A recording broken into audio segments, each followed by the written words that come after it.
जय मसीह Gethsemane airport church परिवार साथै हामीसँग मिडियामा संगति गरिराख्नु भएको आदरणीय दाजुभाइ दिदीबहिनीहरू, आज शान्त समयको महत्त्व विषयमा मैले वचन लिएर आएको छु र पवित्र बाइबलमा हामीले उत्पत्तिको पुस्तकदेखि प्रकाशको पुस्तकसम्मै अध्ययन गर्दाखेरि परमेश्वरका जनहरूले शान्त समयमा परमेश्वरसँग बिताउनु भएको हामी देख्दछौँ। साथै सृष्टिकर्ता परमेश्वर धरतीमा प्रभु येशू भएर आउनु हुँदाखेरि उहाँले शान्त समय बिताउनु भएको हामी देख्दछौँ।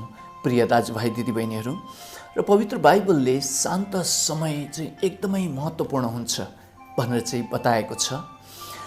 तर एकजना दार्शनिक जो ब्लेज पास्कल भन्ने दार्शनिकले 1670 मा यस्तो उहाँले लेख्नुभयो कि मानिसहरूको समस्या नै कोठामा एक्लै बस्न सक्दैनन्, उनीहरूलाई केही न केहीको जरुरत पर्छ भनेर चाहिँ उहाँले यसरी भन्नुभएको छ।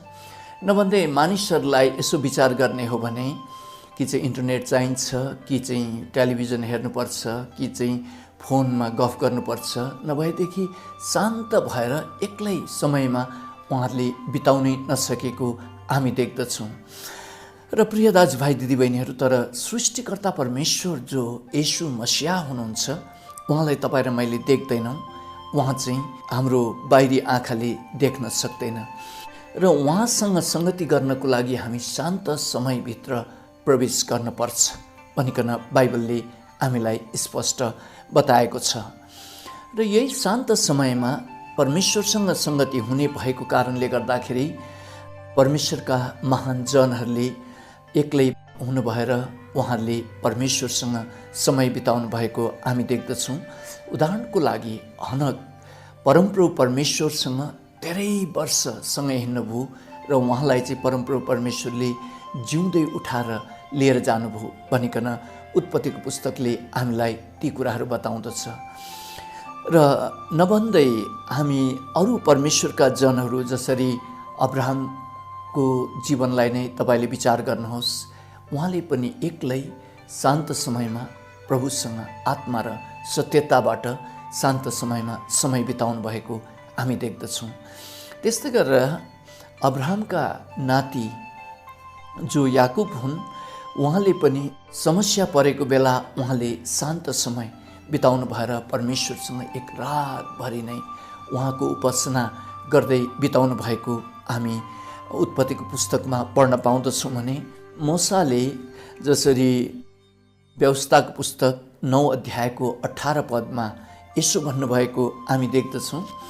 व्यवस्थाको पुस्तक 9 अध्यायको 18 पद चाहिँ म पढिदिन्छु। मोसाले परमप्रभु परमेश्वरसँग शान्त समय बिताउनु भएको कुरा सम्बन्धी उहाँले यसो भन्नुहुन्छ। व्यवस्थाको पुस्तक 9 अध्यायको 18 पदमा, परमप्रभुको दृष्टिमा कुकर्म गरी तिमीहरूले आफ्ना सबै पापको कारण उहाँलाई क्रोधित तुल्याएका हुनाले म पहिले झैँ 40 दिन र 40 रातसम्म परमप्रभुको अघि लम्पसार परिरहेँ, मैले रोटी वा पानी खाइनँ। ख्रिस पारखी प्रिय दाजुभाइ दिदीबहिनीहरू, यहाँ मोसाले भन्दै हुनुहुन्छ कि उहाँ 40 दिन 40 रातसम्म चाहिँ परमप्रभु परमेश्वरको अघि लम्पसार परेर उहाँ एक्लै त्यो शान्त समयमा परमेश्वरको अघि उहाँ रहनुभयो भनिकन यस खण्डमा लेखिएको छ। र यहाँ मोसाले परमप्रभु परमेश्वरसँग शान्त समय बिताउनु भएको हामी देख्दछौँ प्रिय दाजुभाइ दिदीबहिनीहरू। र मोसाले यो प्रकारले शान्त समयमा उहाँ प्रवेश गर्नु भइकन परमप्रभु परमेश्वरसँग उहाँले समय बिताउनु भएको हामी देख्दछौँ। त्यस्तै गरेर एलियाले होरेब पर्वतमा शान्त समयमा परमेश्वरसँग समय बिताउनु भएको हामीले पहिलो राजाको पुस्तकमा त्यसरी पढ्न पाउँदछौँ।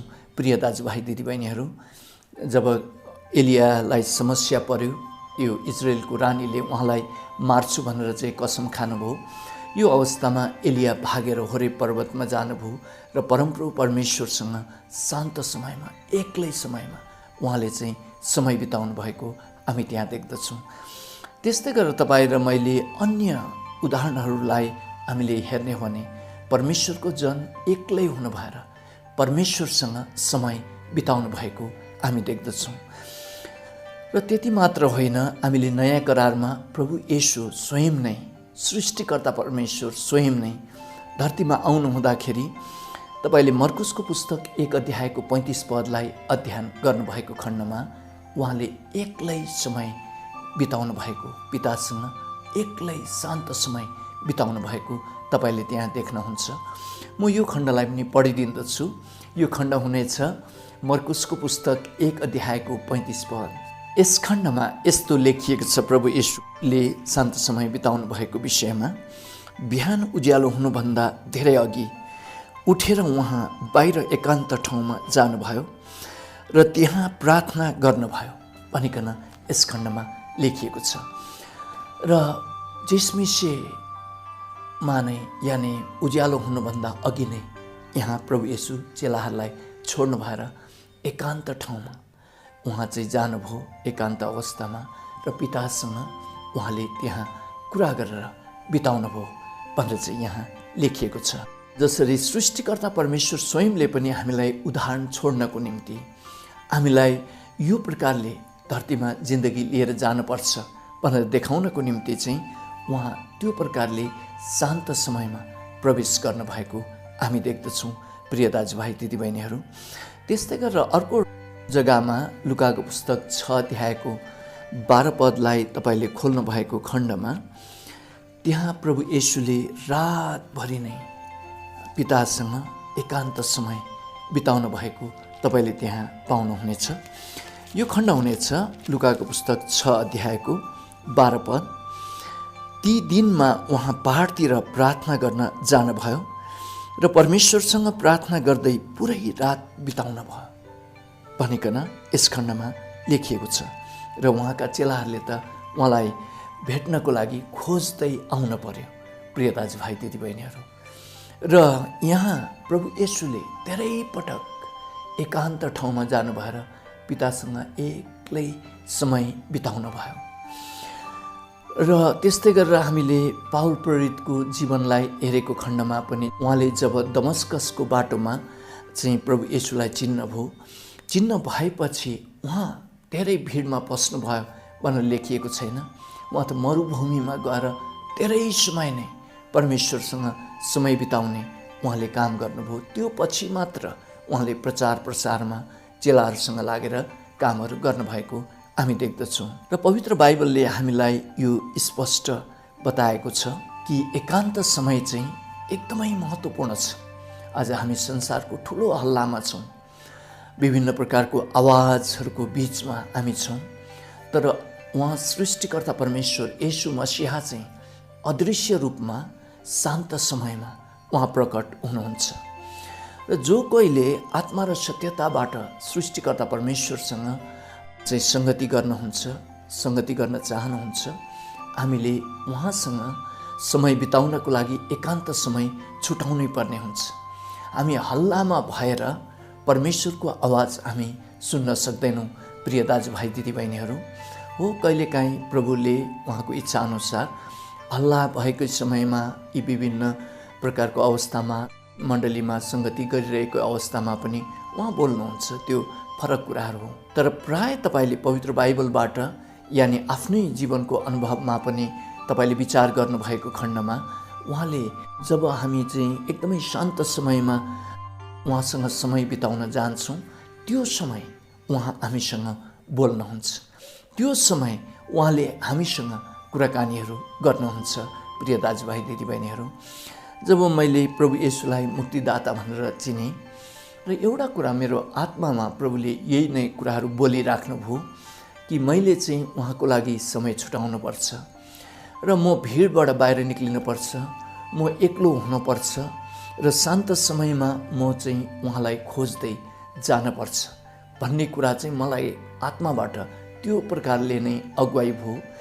त्यही कारणले गर्दाखेरि जब बाइबल कलेज पढ्दाखेरि पनि छुट्टीको समयमा बाइबल कलेजका विद्यार्थीहरू जब छुट्टी हुन्थ्यो त्यो समय उहाँहरू घुम्न जानुहुन्थ्यो, त्यो समय विभिन्न प्रकारको पार्टीहरूमा उहाँहरू जानुहुन्थ्यो। तर मैले चाहिँ आफ्नो समय प्रभुलाई दिन्छु, यानि प्रभुसँग म सङ्गति गर्छु भनेर चाहिँ त्यो इच्छा राखेको कारणले गर्दा म बाइबल बोकेर कहिले जङ्गलतिर लाग्थेँ, बाइबल बोकेर कहिले म कुनै एकदम एक्लो चौरहरूतिर प्रभुसँग कुराकानी गर्नको लागि, प्रभुको आवाज सुन्नको लागि, प्रभुसँग समय बिताउनको लागि म यस प्रकारले समय छुटाउँथेँ। र त्यस्तै गरेर जब बाइबल कलेज सकेर म नेपाल फर्केँ, नेपाल फर्केपछि काठमाडौँ आएपछि पनि मैले शान्त समय बिताउनको लागि कहिले गोदावरीको जङ्गलमा गएर मैले धेरै समय छुट्टीको समयमा प्रभुसँग एक्लै भएर त्यो प्रकारले शान्त समय मैले उहाँसँग बिताएँ। उहाँको आवाज मैले सुन्नको लागि प्रयासहरू गरेँ। त्यस्तै गरेर एयरपोर्टको नजिकको जङ्गलमा पनि मैले धेरै समय शान्त समयमा यस प्रकारले बिताएको छु। एउटा बिर्सन नसक्ने घटना पनि छ एयरपोर्टकै जङ्गलभित्र। एकपटक मैले शान्त समय बिताएँ। त्यो पछि मलाई अन्य भाषामा प्रार्थना गर्नको लागि अगुवाई भयो र म चाहिँ त्यहाँ त्यो जङ्गलको बिचमा एकदम पटेर घारीमा भन्नाले रुख र झाडीको बिचमा अन्य भाषामा बट्टट्टट्टट्टट्टट्ट प्रार्थना गरेर त्यसरी बसिराखेको त अन्य भाषाबाट प्रार्थना गर्दाखेरि त्यो शब्दको बिचतिर त मैले बाहिरी कानबाट अरू केही कुराहरू सुन्न सुरु गरेँ। त्यो कुराहरू चाहिँ खडाकपुडुक फडाकपुडुक कोही मान्छे बोलेको यस्तो कुराहरू मैले सुन्न सुरु गरेँ। म त जङ्गलको भित्री भागमा पसेको थिएँ र त्यहाँ त कोही पनि थिएनन् र त्यहाँ बाँदरहरू चाहिँ यताउता कुद्दै गरेको मैले देखेको थिएँ। र त्यो पछि मैले यसो आँखा खोलेर हेरेको त मलाई त त्यहाँ मान्छेहरूले घेरिसकेको रहेछ। त्यहाँ जङ्गलभित्र पनि मान्छेहरू आउँदो रहेछ, मान्छेहरूले घेरिसकेको रहेछ। तुम भी पागल हम भी पागल अच्छा लगता है भने जस्तो नै उनीहरूले मैले के गरेको उनीहरूले बुझेनन्। उनीहरूले मलाई पागल जस्तो सम्झेछन्। मलाई किन यी मान्छेहरूले घेरेको भनेर चाहिँ मलाई उनीहरू पागल जस्तो लागेछ। तर मैले यसो आत्माबाट सेन्स के गरेँ भने यी मानिसहरू राम्रो नियतका मानिसहरू होइनन् भन्ने जस्तो लागे पछाडि मैले जमिनको एउटा ढुङ्गा हातमा टिपेर म सट्टासट त्यहाँबाट हिँड्दाखेरि उनीहरूको जो एउटा घेरा बनाएको थिए, घेरा बनाएर चाहिँ मलाई बिचमा पारिसकेको रहेछ। त्यो घेरा उनीहरूले छट्टै छोडिदियो। त्यो पछि म त्यहाँबाट निक्लेर आएँ र शान्त समयसँग बिताएको समयमा भएको घटना एउटा यो हो। अर्को चाहिँ शान्त समय बिताउनको लागि म एकपल्ट रुखमाथि चढेको थिएँ। त्यहाँ बाँदरले आक्रमण गरेर झन्डै रुखबाट तल झारेको त्यो पनि अर्को बिर्सन नसक्ने घटनाहरूमध्ये एउटा मलाई लाग्दछ।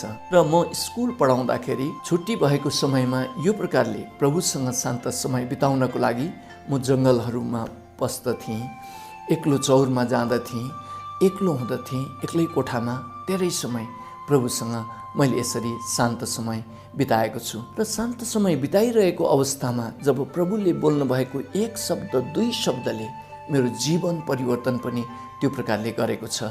प्रिय दाजुभाइ दिदीबहिनीहरू, र परमेश्वर आत्मा हुनुहुन्छ, उहाँलाई पुज्नेहरूले आत्मा र सत्यताबाट पूजा गरेको हुनुपर्छ भनिकन जो यूहन्नाको पुस्तकमा प्रभु येशूले भन्नुभयो भने जस्तो नै उहाँ आत्मा हुनुभएकोले गर्दाखेरि तपाईँ र मैले यो बाहिरी इन्द्रियहरूबाट उहाँलाई देख्दैनौँ, महसुस पनि गर्न सक्दैनौँ। र उहाँलाई देख्नको लागि, उहाँलाई महसुस गर्नको लागि, उहाँको आवाज सुन्नको लागि हामी भित्र आत्मामा त्यो गहिराइमा गहिरोलाई तान्दछ यानि बोलाउँदछ भनेर चाहिँ यशायाको पुस्तकमा भने जस्तो नै त्यो गहिराइमा, आत्माको गहिराइमा तपाईँ र म एकान्त समयमा प्रभुलाई एकान्त समय छुटाएर एकान्त समयमा हामी त्यस प्रकारले प्रवेश गर्नुपर्ने हुन्छ। र अघि दार्शनिकले भन्नुभए जस्तो नै मानिसहरू चाहिँ म एक्लो हुन्छु कि म चाहिँ एकदमै एक्लो भएर यस प्रकारको बोर होला कि भनेर चाहिँ धेरै डर दुष्ट आत्माले मानिसहरूलाई यो प्रकारले हालेको छ। तर प्रिय दाजुभाइ दिदीबहिनीहरू, पवित्र बाइबलमा त यो स्पष्ट प्रभुको वचनमा यो भनेको छ कि जसले मलाई खोज्दछ त्यो उसले चाहिँ मलाई भेट्दछ भनेर चाहिँ त्यहाँ भनिएको छ भने उहाँलाई खोज्ने कुराहरू चाहिँ हामीले उहाँलाई एकान्त समयमा खोज्नु पर्दछ। के तपाईँले प्रभुलाई एकान्त समयमा खोज्दै हुनुहुन्छ? कि प्रभुको आवाज सुन्नको लागि तपाईँ मध्यरातमा उठ्नु भएर एक्लै प्रभुको अगाडि जाँदै हुनुहुन्छ? के तपाईँ झिसमिसेमा एका बिहानै उठ्नु भएर प्रभुको आवाज सुन्नको लागि, प्रभुसँग संगति गर्नको लागि तपाईँले यस्तै एकान्त समय, एक्लो समय के छुटाउनु भएको छ? हामीलाई साथी मित्रहरूसँग गफ गर्न मन लाग्छ, त्यो नराम्रो कुराहरू होइन। तर हामीले धेरै समय बाहिरी भौतिक कुराहरूमा हामीले बिताइरहेका हुँदछौँ। साथी मित्रहरूसँग कुराकानीहरू गरेर, टेलिभिजन हेरेर, इन्टरनेटहरू चलाएर, फोनमा बोलेर, यी विभिन्न प्रकारको कुराहरूबाट हामी व्यस्त हुँदै जाँदछौँ। तर यी कुनै पनि कुराहरूले तपाईँलाई आत्माको शान्ति दिन सक्दैन। तर प्रभुसँग तपाईँले 10 मिनट, 15 मिनट, आधी घन्टा, 1 घन्टा, 2 घन्टा, 3 घन्टा शान्त समय जब बिताउन सुरु गर्नुहुन्छ, तपाईँले यही धरतीमा पनि एउटा स्वर्गीय जीवनको महसुस गर्न सुरु गर्नुहुन्छ प्रिय दाजुभाइ दिदीबहिनीहरू। र शान्त समय एकदमै महत्त्वपूर्ण छ। र प्रभु येशू स्वयं, जो सृष्टिकर्ता परमेश्वर स्वयं नै मुक्तिको कार्यको लागि धरतीमा आउनुहुँदाखेरि उहाँले शान्त समय बिताएर हामीलाई त्यो उदाहरण छोडेर जानुभयो। र शान्त समयको असाध्यै महत्त्वपूर्ण विशेषता चाहिँ आत्मिक जीवनको लागि छ। र यति भन्दै म टेक दाहाल आजको वचनबाट बिदा हुन्छु। जय मसीह।